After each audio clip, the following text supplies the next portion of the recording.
So synthesizing alcohols, two good ways to do them.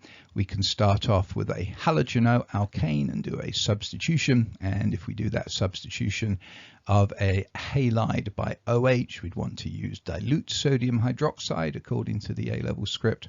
Or alternatively, we can take a suitable alkene and we can hydrate that alkene. So that's taking a nice acid and a little bit of heat. So propan-2-ol, draw out what the alcohol is and say, well, what do I have to do to get an OH there? And in this case, it's relatively straightforward as far as the chloroalkane. We're just going to substitute the chloro for the OH. So to make the propan-2-ol, we would just take 2-chloropropane. Now, as far as the alkene, let's remove the OH and a H from an adjacent carbon, so it doesn't matter which one I remove. If I remove it from here, I'd put the double bond there. If I remove it from there, put the double bond there. Either way, I'm going to make it from propene. 2-methyl propan-2-ol. So here we're making a tertiary alcohol. Okay, well again, no reason why we can't just substitute in the Cl by the OH.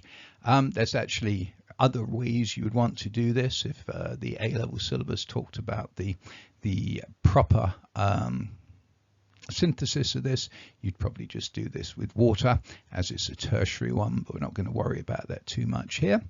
Now let's think about what alkenes, so remove the OH, and then we're going to remove a hydrogen from one of these 3 carbons, doesn't matter which one, it would all be the same structure as in this 2-methyl propene. Okay. Sec-butyl alcohol. What do I mean by sec-butyl, being an old-fashioned person? Well, it's a butyl group in which the OH is bonded to a secondary carbon. So there we are, sec-butyl alcohol. Again, straightforward to predict the chloroalkane that we'd have to use. And then as far as the alkene is concerned, we'll take this OH off, and then we can either have a hydrogen off this one or a hydrogen off that one, doesn't matter. So 2 possible starting alkenes there.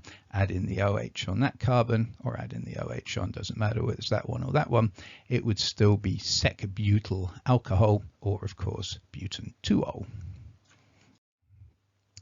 2-methyl 3-pentanol.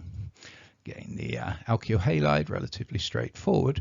Now let's think about the alkene though. Okay, we take away the OH. If we were to remove an H from this one, put the alkene there, then it would put the H there and the OH there. On the other hand, if we would take away this H and the OH, so here's the alkene, then by Markovnikov's rules, the OH would go onto this more substituted carbon than it would that one.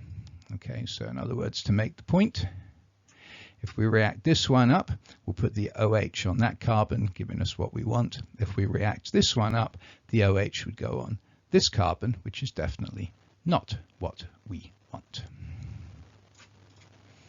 Why would propane not be a good alkene from which to make propan-1-ol?